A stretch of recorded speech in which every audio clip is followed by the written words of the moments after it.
আমরা ক্রেতা আমাদেরকে এই দামে কিনতে হবে। এইরকম বাজার যদি দাম থাকে আমরা মনে করেন চলতে পারবো না।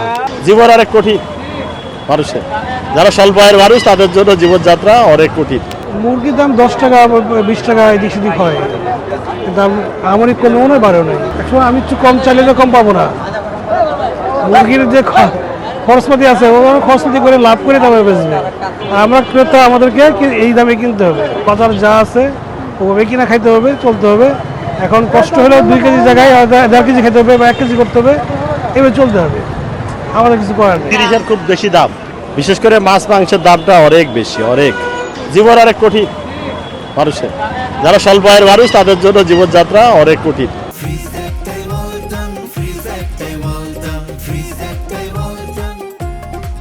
আমরা আশা করি গভর্নমেন্টের কাছে ভালো কিছু। এখন বাজার সিন্ডিকেটটা না ভাঙতে পারলে এই যে আমাদের যে আশা প্রত্যাশা এটা পূরণ হবে না।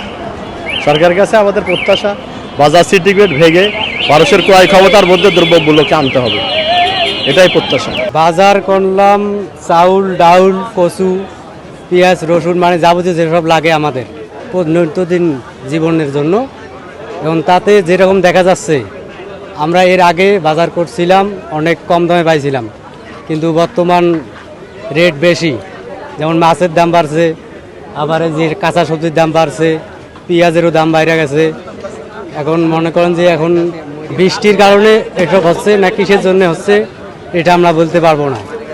কেননা মনে করেন যে দেশ চালাইতেছে সরকার, ভালো জানে। কিন্তু আমাদের সরকারের কাছে দাবি যে আমরা যারা মনে করেন যে নিম্ন আয়ের লোক আছি তাদের জন্য মানে আমাদের যেটা কথা হলো মানে দাবি যে আপনারা দাম কমাই দেন, কারণ আমরা দিন আনি দিন খাই।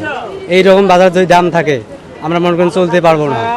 আমরা যেটা টাকা ইনকাম করি খাইতেই যদি সে টাকা চলে যায় তাহলে মনে করেন যে আমরা বাড়িতে পাঠাবো কি, আমাদের সংসার আছে পরিবার আছে, তারা কেমনে চলবে?